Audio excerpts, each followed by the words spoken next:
Scope 3 are greenhouse gas emissions that arise from a company's value chain. So that means not their own emissions that they're emitting in their operations, but the emissions that come from the activities of their suppliers and of their customers. Companies started to focus on their value chains and the emissions that arise from them probably 5-6 years ago. And at that time, most of the focus was on trying to characterize those emissions. There was a lot of work on quantification, looking at life cycle assessments, and really trying to figure out whether these emissions were important.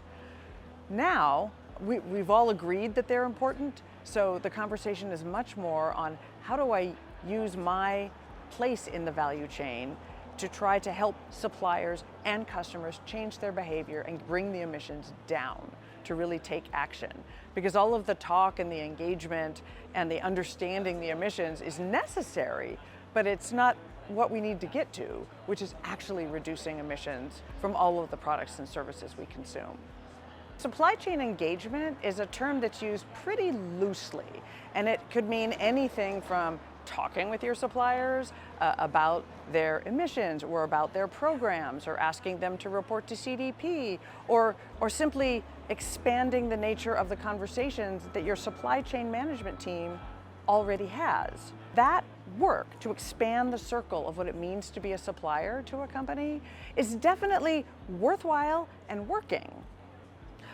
But it doesn't reduce emissions. And so that kind of engagement, it needs to pivot some to be much more action-oriented so that the emissions actually come down, and to actually ask suppliers for specific actions that will reduce those emissions.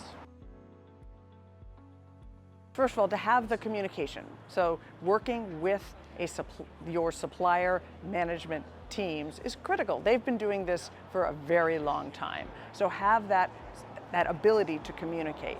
But once you're able to communicate, if you actually want to bring emissions down, the asks of your suppliers, first they need to be serious, right? You need to want them to take action. And to ease that burden, we recommend that you only ask suppliers to do things that they can do. It requires a little bit of work on your behalf to know where their emissions are coming from, and do they have strategies available to reduce those emissions. And one of the things that we emphasize a lot as a really great first step is to join the thousands of companies who use renewable energy, because renewable energy is something almost every company can do.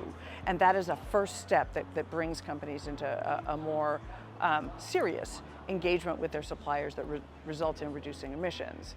And our tool, Supplier Reach, is designed to do exactly that, to enable the customer companies to engage with their suppliers in an action-oriented way, to ask them to do something that they can do, and that we take the burden on of helping them actually execute that action.